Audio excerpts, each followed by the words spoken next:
Hi, people! It's comic book time, and let me tell you, February's haul was a pretty sizable one. Lots of GI Joe for a change. They must have released like one a week during the month or something like that, because there is a crazy amount of them. Plus, lots of Turtles again. Uh, but before we get to any of that, first up, issue 26 of Void Rivals, which is also issue 2 of 6 of the Quintesson War storyline. So this one really only has two kind of avenues of action. The first one, Derek is in his starship above the surface of Agoria, investigating these Quintesson corkscrew-shaped ships that have invaded Agoria and Zertonia and are making landings and stuff. He's in space investigating some of those ships, and while he's doing so, he notices one of his fellow squad mates, pilots, floating in space, kind of unconscious. So he ejects from his ship to save his friend, but in the process, his ship gets too far away from him. So then he's got to try and figure a way to get the two of them back to his ship and back down to the surface of the planet. But one of his other squad mates ends up helping him along in that task, and the two of them eventually make their escape back planet side. But before we see what happens planet side on Agoria, the scene shifts to Zertonia, where we see a Quintesson ship actually having landed, and the Quintesson judge, I forget his name, one of the many, comes out down the ramp and runs into Lord Zalalak and the other guy, I forget his name, one of the main Zertonian nasty guys that has played into the whole series. The Quintesson runs into those two, and he's like, "Take me to your leader," sort of thing. He's like, "I rule these people. I'm Lord Zalalak." So then the Quintesson basically offers him two options: you can surrender peacefully, or we can go to war and we'll annihilate you. And so Zalalak is like, "War it is." And then, baff! He punches the Quintesson in the face and wrecks his whole face. So then they retreat back into their ship, and they're like, "So be it, war it is." And then all of a sudden, streams of Sharkticons start coming out of the ship and attacking. So then the Zalalak and the other guy make a hasty retreat. So then we just see some scenes of chaos in the streets of Zertonia as the Sharkticons start laying waste to everything in sight. Then the scene shifts back to Agoria on the surface this time, as Derek and his friend are returning and surveying what's going on from high above and seeing all the Sharkticons attacking the Agorians. So then they make their way down there. Derek's trying to get to his father to see what's going on and how they can help, whatever. But him and his friend get surrounded by some Sharkticons.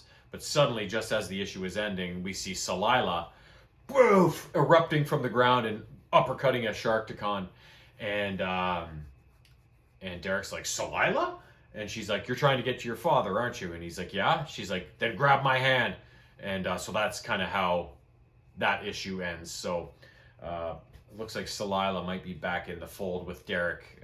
They might be friends again. So, but we'll find out next month, hopefully.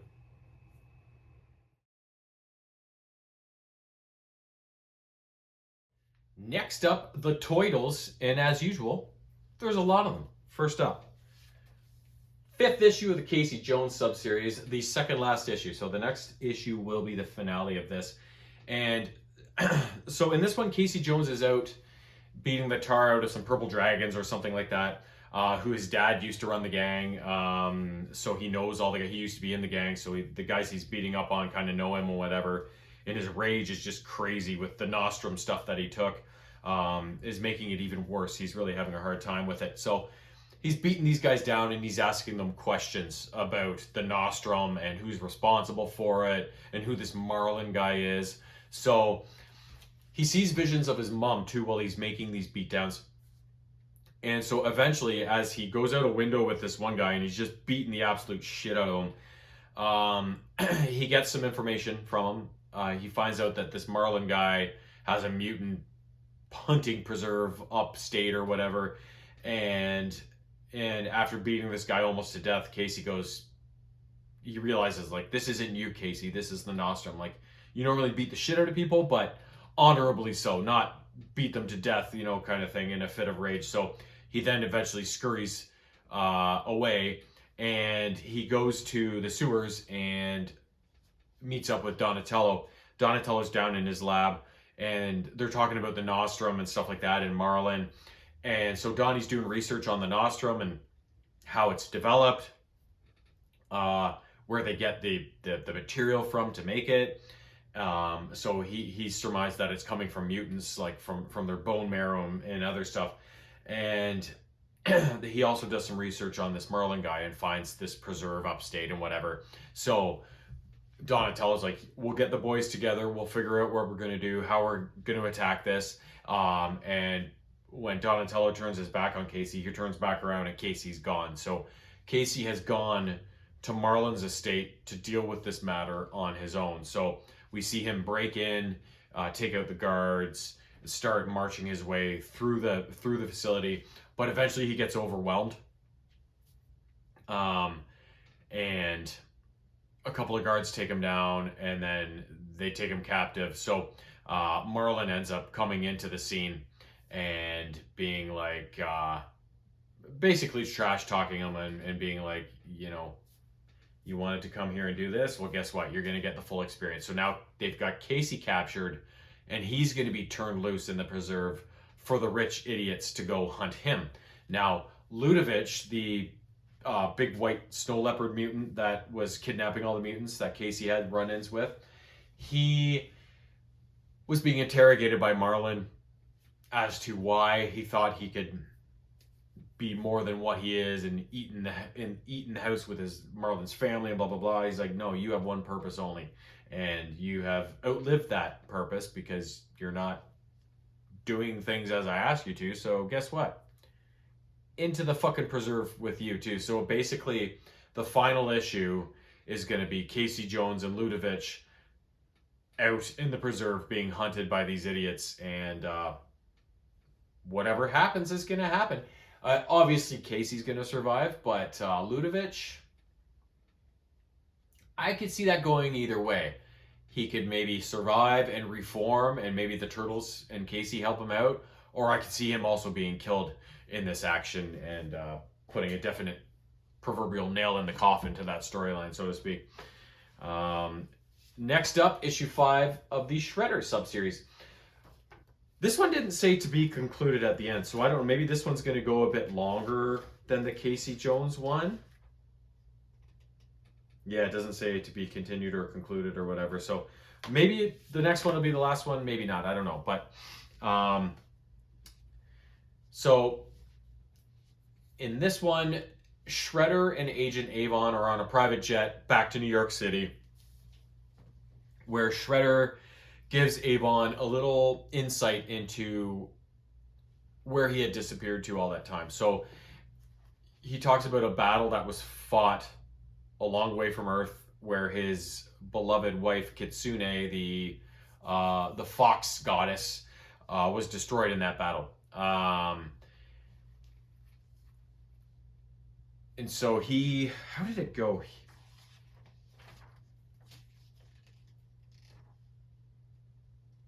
Yeah, the being responsible for killing her, I believe, what's his name? Oh, fuck.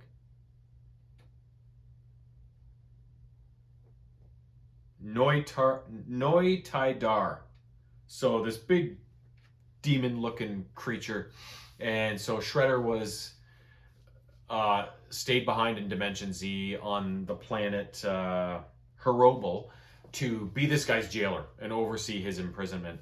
But little did they know that this demon was very powerful and was just toying with them. This world of Harobel was his world, so he controlled everything. So basically, he turned the tables on Shredder. And when the first issue of the Shredder subseries, he was talking about worms, everything's worms. He's seeing worms everywhere. So basically, this demon was the source of this worm infatuation. So he basically grew in size and held Shredder in his palm and enclosed him in there, and he just basically was made of worms and everything was worms. So Shredder kind of went a little bit mad, but he was hacking and slashing at these worms in the palm of this freak's hand until he finally hit bone and the demon dropped him, and that returned him back to Earth, and that's how he got back home. So Avon's like, well, thanks for telling me this, like, whatever. And then before they could really talk anymore, King Cobra, if you remember a couple issues ago, maybe, Shredder tracked him down and basically cut his face up. So King Cobra sees the jet. He's got a rocket launcher. He's like, zoom, shoots the jet down into the water, but Shredder survives. Avon survives. And Shredder basically sneaks up on King Cobra after the fact and beats the shit out of all of his guys, and then actually cuts off King Cobra's face. Like the final insult to this guy, right? I'm gonna cut off your whole face instead of just maiming you, right? And then oh god, what happens after this? I'm getting all the different storylines from the various issues and things confused. Oh yeah, so after he surfaces from the water and deals with King Cobra, him and Avon eventually started on the dark water facility, which is where they believe the Mourner is. She's in the top level with her mutant bomb or whatever the thing is, and she's banking on Shredder showing up. So he's fighting his way through the streets of New York City. The Turtles are in their lair looking at the news going, is that Shredder?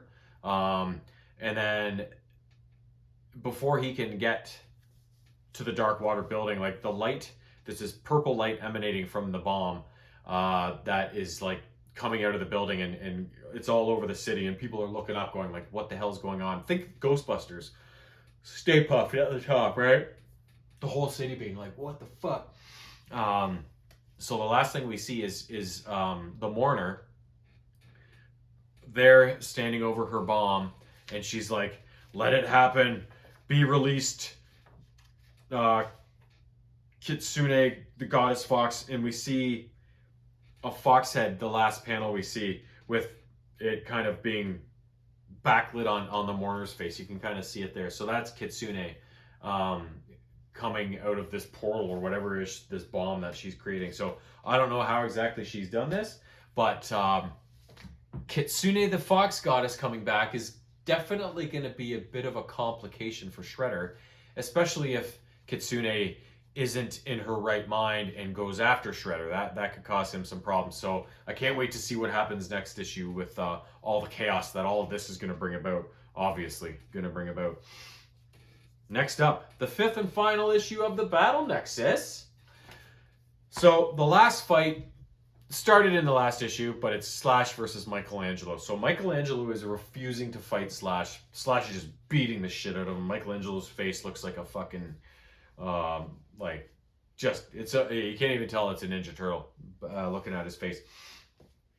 He refuses to fight, so then Savante Romero gets pissed off. Renette tries to intervene and is like, Savante, stop the fight. Michelangelo's not fighting back. He's going to be killed. Like, obviously there's a winner right now. So Savante gets pissed off. He sends Renette to that interdimensional space where he sends all the losers of the Battle Nexus tournament. And then he goes out into the arena and starts like taunting Michelangelo and whatever. And he's going to like beat the shit out of him, tear him limb from limb. And like Michelangelo's like, do whatever you want, but Slash, just always know that you're my brother. So then Slash finally has a change of consciousness and takes the fight to Savante Romero. So eventually the Turtles and Renette, who are stuck in that interdimensional space, they're able to find their way back to the Battle Nexus. So they suddenly show up, but then Savante Romero opens a portal full of Bebops and Rocksteadies. So then a big fight kind of ensues between the two sides. The Turtles and their allies eventually win, but the portal has the dimension where the Battle Nexus takes place has become so unstable due to Savante's antics that it's going to implode on itself, and everybody's at risk of being destroyed. So their savior is Ninjara, the fox type creature that was working for Savante because he had control of her tail. I know. Read it if you want to make sense of everything. So eventually Raph and God, what's his ex-girlfriend's name? The fox lady. I forget. They reclaim her tail and give it back to her, and she's like so thankful and whatever. Like, and she actually has a way of using portals to get back to her home, and she's like, if we use this method, it'll send everybody back to where they need to go. And so that's what they eventually do. Everybody goes back to their home dimensions, their home places, and everything is set to rights. And the last thing we see is kind of Ninjara kind of jumping through the streets of New York City with a big smile on her face. So she has found freedom and a new life for herself as the Battle Nexus was destroyed and Savante was sent packing, sort of thing. So good for her. Next up, issues 14 and 15 of the regular ongoing Turtles series. So when things start off, Leo is in a courtroom where the big bear that was an asshole and was murdering mutants and stuff, he is on trial for the murder of said mutant. And Leo is there basically providing protection for Leo Ban. And eventually he's found not guilty. The mom of the mutant that was murdered freaks out. She's losing her mind. Like, how can he be not guilty? And that is when pandemonium ensues in the courthouse because the Ujigami shows up and starts trying to kill Leo Ban. And Leo's like, not this time. So he fights with the Ujigami and whatever. And eventually, though, the Ujigami kills Leo Ban, and Leo is disappointed that he couldn't provide the even though Leo Ban was an asshole and Leo wanted to see him in prison for stuff, but still he's a justice guy, right? So the cold-blooded murder of a murderer doesn't sit well with him, even though it would sit well with most people, right? So so he fails in his task to protect the bear, and then he's ruminating on the Ujigami's kind of presence in their lives and what he's trying to do. And he explains that the turtles are protecting all the targets they think Ujigami's going to go after. So April's looking over Baxter Stockman in the hospital. Donnie's looking over the Earth Protection Force. Michelangelo's looking over the Dogstar Clan. Casey Jones is looking over the Purple Dragons. And Raph is looking over, oh, fuck, who was it? Now I forget. I forget who Raph was watching over. Maybe he wasn't doing anybody.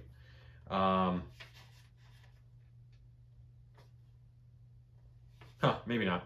But anyways, the Turtles regroup and they kind of figure out what to do. They're like, we're forgetting about the people Ujigami's most likely going to go after the hardest, and that's the Foot Clan. So, and Karai.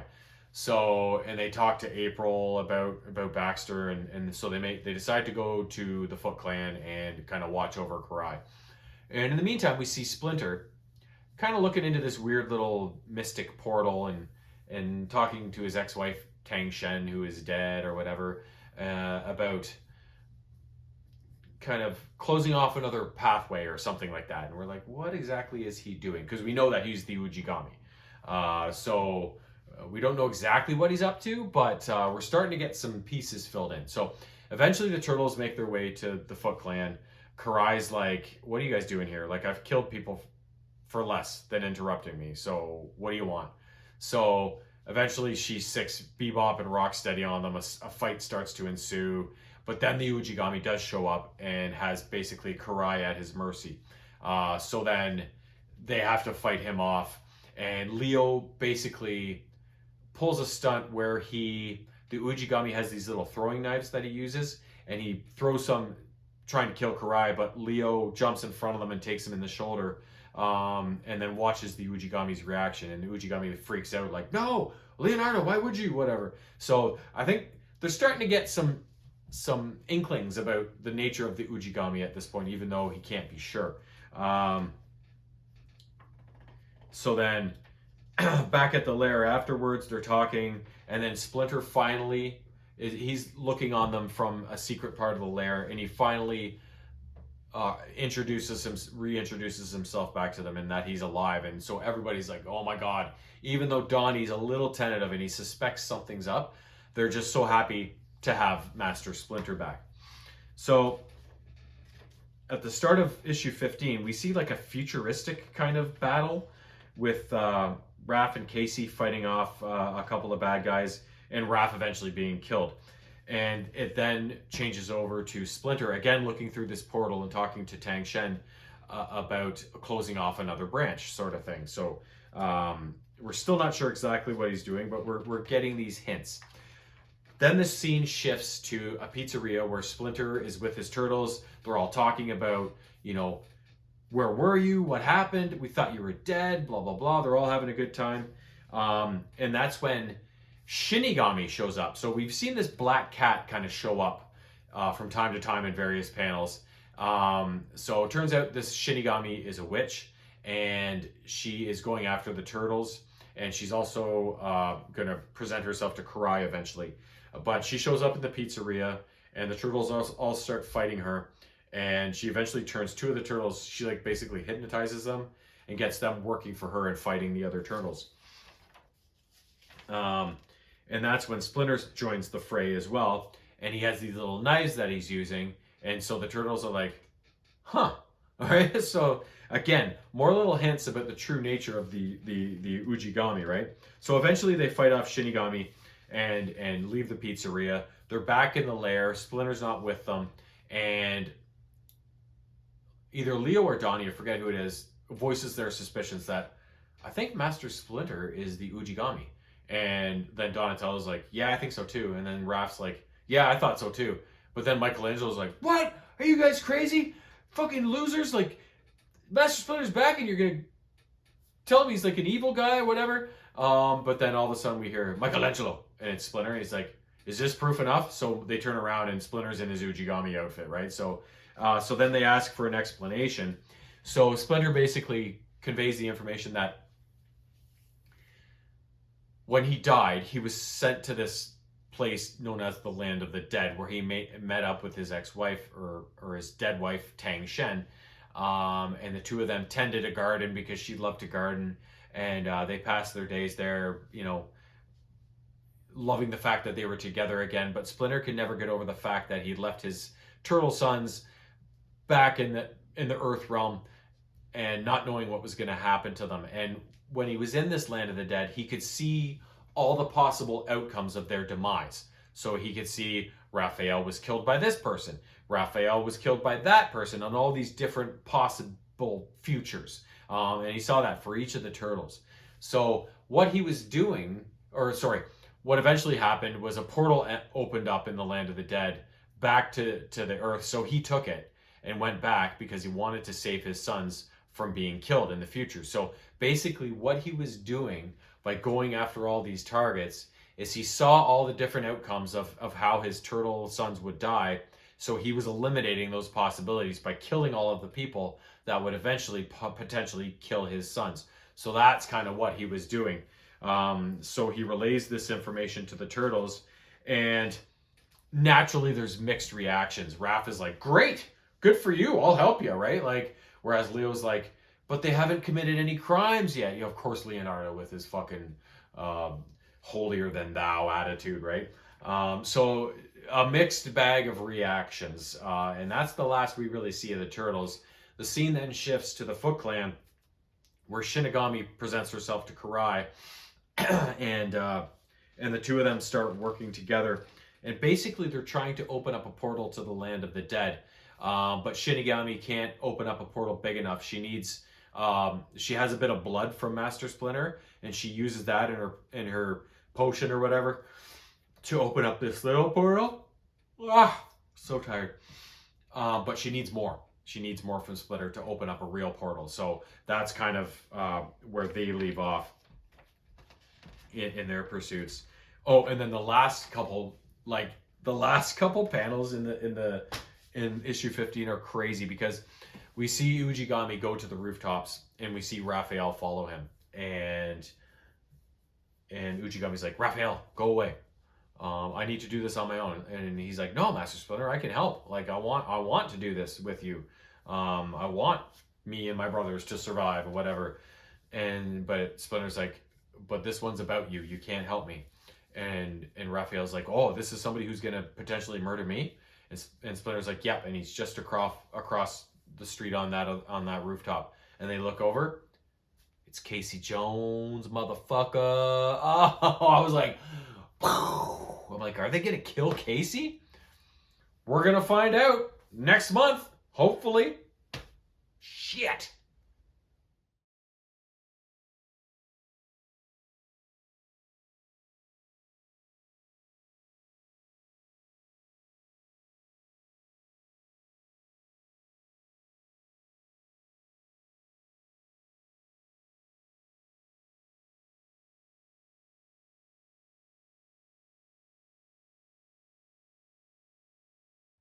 Next up, Transformers, and this is a good one.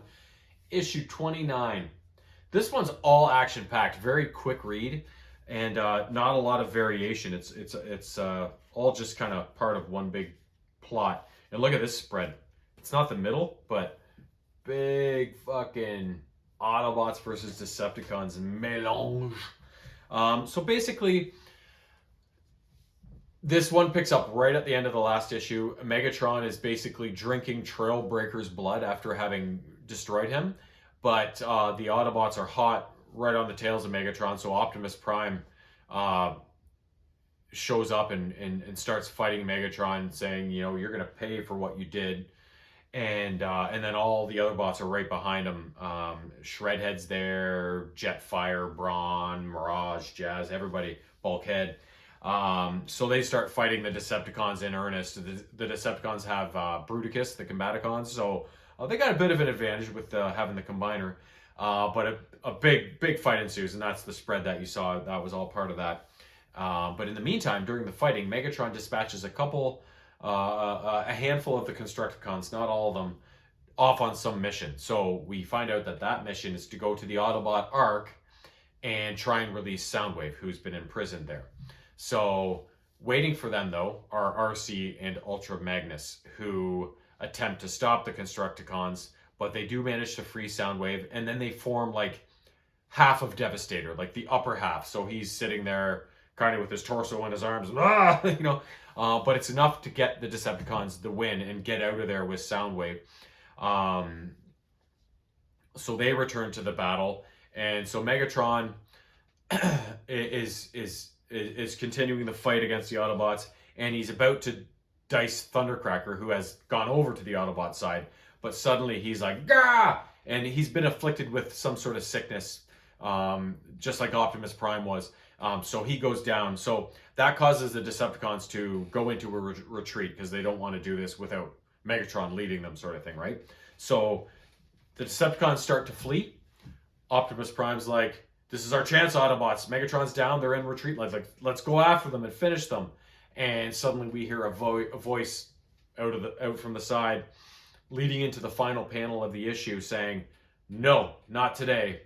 I forget how it was said, but you've got other things to worry about," or something like that. And the last panel is Elita 1 standing over Optimus Prime, saying, "You've got to deal with me," right? So as we know, Elita 1 is pissed off that Optimus Prime went to Earth and never came back to Cybertron, and was paying so much attention to the fight on Earth and leaving the Autobots on Cybertron to fend for themselves, sort of thing. And we saw that when Cliffjumper went up to Cybertron and then pushed Shredhead through the portal, she became rage-induced, you know. So Elita 1's going to try and deal with Optimus Prime, but Optimus Prime is going to make her his bitch, obviously. Because Elita 1's being a complete cunt. That's what's happening. So I hope she doesn't manage to overpower Optimus Prime and the rest of the Autobots and somehow get her way, because she's been a complete bitch. I kind of hope he offs her, to be honest. She's over the top. She's lost it. She's may as well be a Decepticon at this point, in my opinion. So can't wait to see how that goes in issue 30, though. I will be so many issues next month are going to be like the conclusion to a big storyline, or a big event in a current ongoing storyline, right? Like, I think every series I've been talking about here has been like, oh, I can't wait for next month and see how this works out, right? So This is this is just another prime example of looking forward to next month.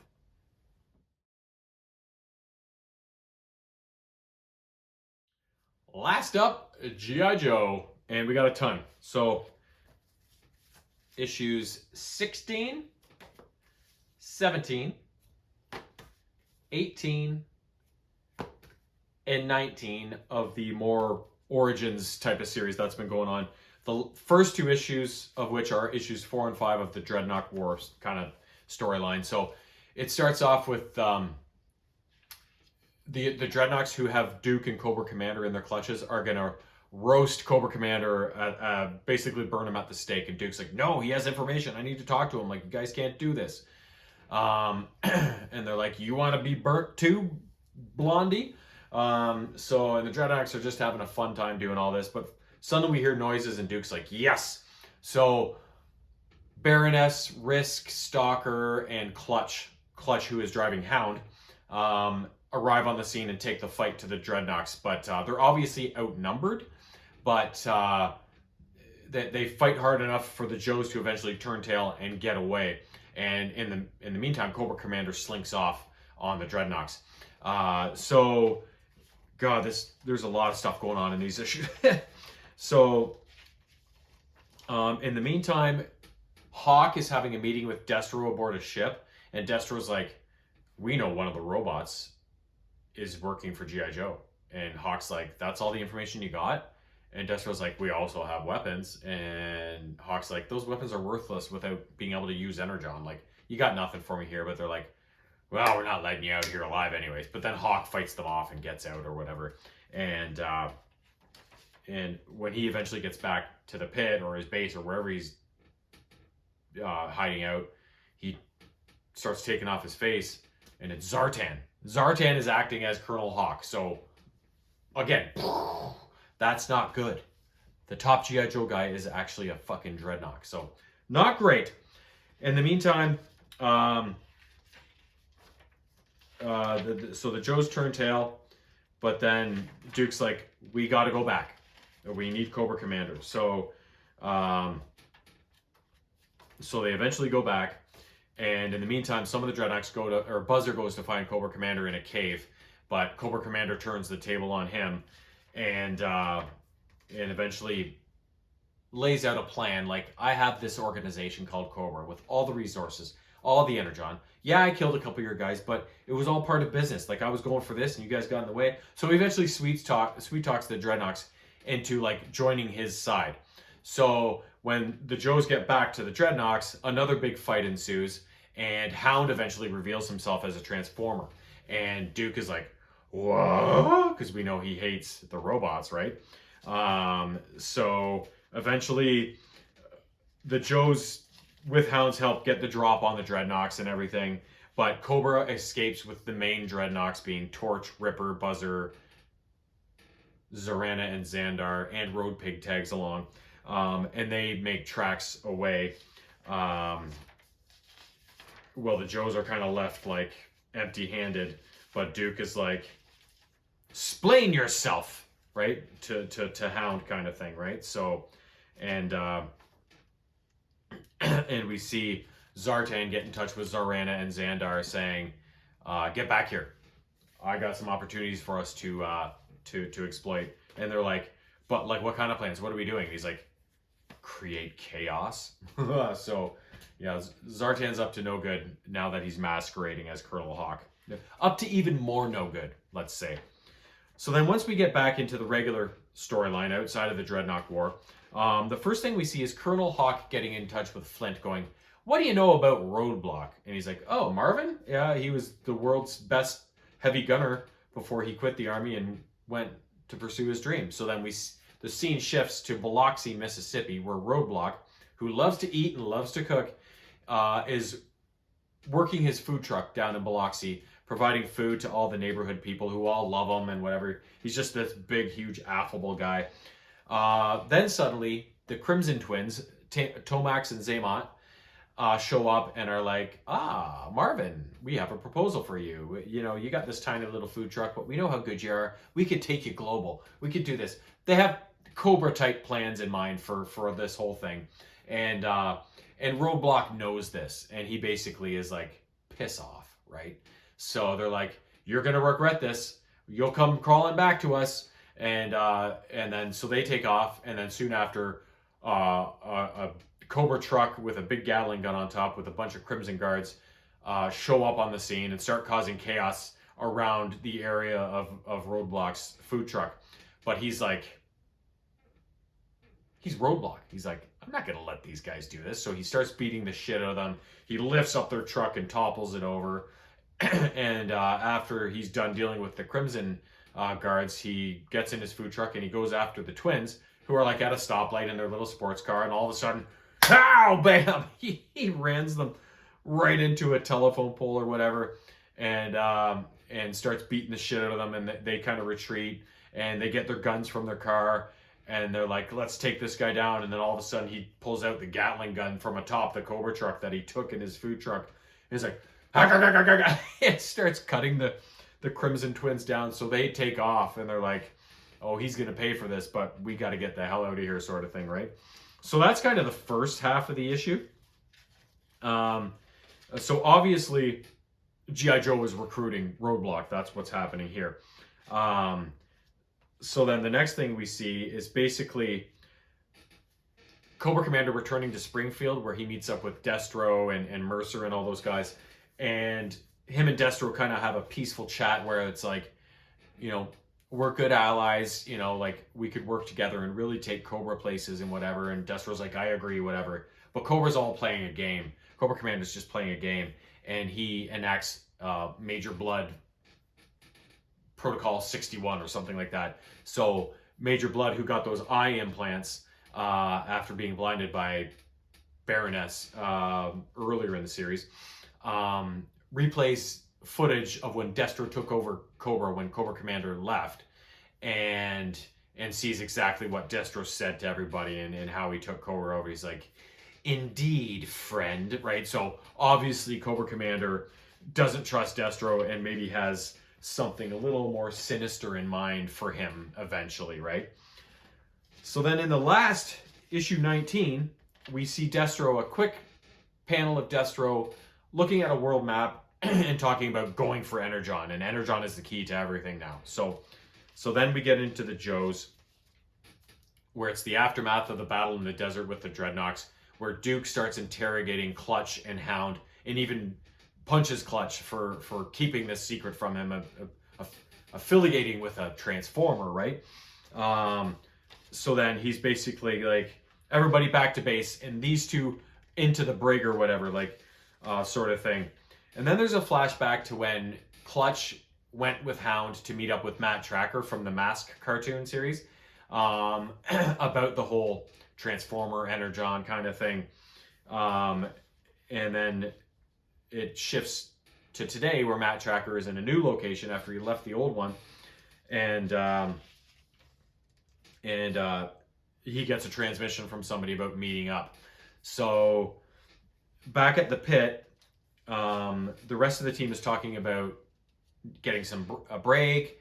It's been a bunch of hard missions in a row. Colonel Hawk comes in and says, get ready, you're going somewhere else. And they're like, are you fucking serious? And Hawk's like, does Cobra ever rest? And so he's like, Energon is the key to this. So obviously this is Zartan talking, right? So we found these Energon deposits or whatever, or blips on the radar. We're splitting you up into teams. So-and-so, you're going there, you're going there, you're going there. We're going to get this Energon and before Cobra does, sort of thing, right? So then the scene shifts to Duke and Clutch. They've got Hound locked up, like Hound can be locked up, right? And Duke and Clutch are talking to Hound about the nature of the Transformers and the Autobots versus Decepticons. And Duke's kind of coming around a little bit. And he's like, if you're a soldier like I am, you must have a upper manager. He's like, yes, Optimus Prime is our leader, and whatever. So, but Hound's talking about how the Autobots are in trouble. They're damaged. They have no Energon. Blah blah blah. They can't be repaired. So then Clutch is like, I know a guy that could probably help, being Matt Tracker. So then the scene shifts to a racetrack, and we see a guy sitting in the stands, and he's kind of talking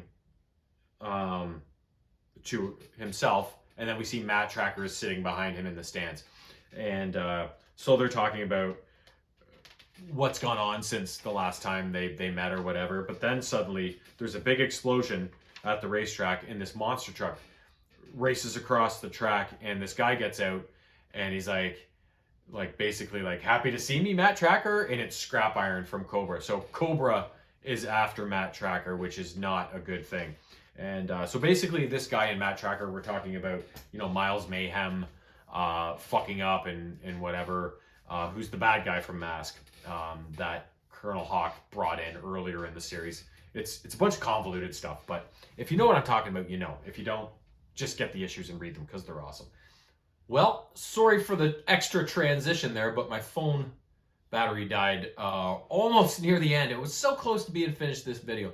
But anyways, we have one last issue to mention, and it is issue 325 of the regular ongoing G.I. Joe series. This one is kind of a real quick one and done action-packed adventure featuring 4 Joes. Duke, Roadblock, RC, and Downrange. RC and Downrange are new ones that are probably made up for this story or whatever. Or maybe they've appeared in past comics issues, but they weren't part of the original G.I. Joe, like cartoon, comic book series, whatever. So they're on the border of Barovia and Darklonia, where there's been like a civil war type of thing going on for well over a year. And the 4 Joes are there with a Barovian team to observe and test the limits of sniper and drone activity in the area. So they basically enter the scene, get close to the border in some sort of troop carrier, and immediately they're attacked by a set of drones, and they're supposed to be there just to observe, but they have the green light to engage if attacked, sort of thing, right? So immediately they have to abandon the troop carrier and start engaging with the drones and all that kind of stuff. And so it's just an action-packed sequences of them adjusting and moving along and getting to new areas and defeating this wave of whatever. And they run into snipers, they run into more drones. So it's basically a showcase for these 2 new Joes, Downrange being the sniper and RC being the drone operator. So their skills are put on showcase as they encounter all these different various circumstances. And Duke and Roadblock obviously also get in on the action, especially Roadblock as he brings out the big repeater and is mowing people down at the end of the issue. But they manage to escape and eliminate all their enemies right at the end. They look like they're about to be offed, but Downrange makes an impossible shot from far range to eliminate the last threat, and the Joes are free to go. And hopefully they learned some valuable stuff while they were there. If they didn't, at least we got a nice, exciting adventure, right? So, loving this batch of G.I. Joe stuff. Like the regular ongoing series is awesome because it's got all the original cast of characters, plus some new people like Downrange and RC and some other guys. So it's just classic Joe action with the characters, the vehicles. And what I really like about it is the original G.I. Joe comics run was back in the 80s with Marvel, and the way the dialogue was written sometimes, like if somebody was bringing a weapon out, they'd be like, oh yeah, I'm going to get them with my blah, blah, blah, blah. Just the way they would talk about everything was so unique and different. And they've carried that over into the newer series as well. They oftentimes talk the same way, and I think throw an ode back to that original era of G.I. Joe comics, which is really fun. But the other series that's more of the G.I. Joe Origins series with the Dreadnought War and all that stuff that's been going on, I can't wait to see what happens in this thing. Like, you got the Dreadnoughts, you got Cobra, you got Destro, you got the Transformers, and then you've got Matt Tracker and Miles Mayhem from the Mask series being thrown in there. Like, I can't wait to see where this thing goes, and if we're going to get the whole Mask teams involved, if we're going to get to see all their vehicles, and you know, there's just so much stuff I'm looking forward to that I hope I get to see in that series. But But either way, I think I mentioned this earlier in the video.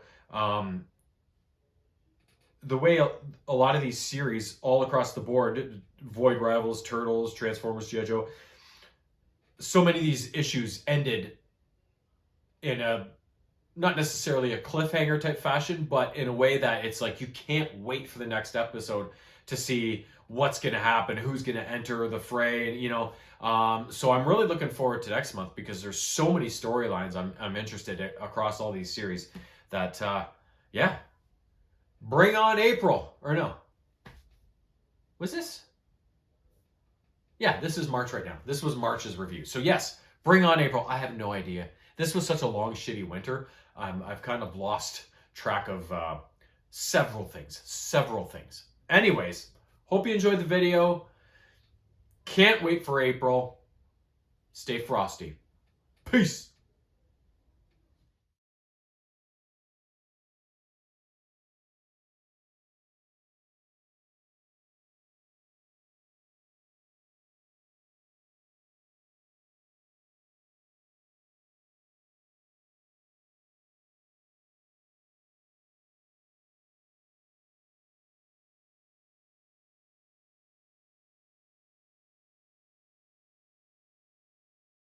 Meow.